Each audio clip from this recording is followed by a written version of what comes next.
আজকে আর আমার বাড়ির গাছ কাটা হচ্ছে না, আজকে কাটা হচ্ছে পাশের বাড়ির গাছপালাগুলো। কারণ ওখানে যার জায়গা সে হচ্ছে বাড়ি করবে।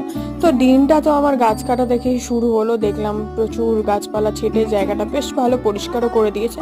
দেন আমি চলে গেছিলাম হচ্ছে রান্না করতে। আজকে রান্না করব হচ্ছে ডিমের মাপলেট করে হচ্ছে তরকারি। তো আজকে না মানে আমি একটু রান্না করতে করতে একটু বেশি খেয়ে ফেলেছি, মানে আমি কনস্ট্যান্ট রান্না করছি আর খেয়েই যাচ্ছি। তো ফার্স্টে খেয়েছিলাম হচ্ছে ড্রাই ফ্রুট।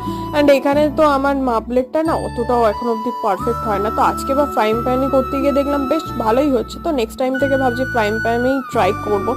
সো এখন গেছি হচ্ছে বারান্দায়, একটু গাছপালা দেখবো আর খাবো। তো বললাম না আজকে রান্না করতে করতে আমি একটু বেশিই খেয়ে যাচ্ছি। তো এখানে খাচ্ছি হচ্ছে খেজুর, দেন হচ্ছে দুটো কলাও খেয়েছিলাম। মানে আমি জানি না কেন আজকে আমার মুখ চলেই যাচ্ছে কনস্ট্যান্ট।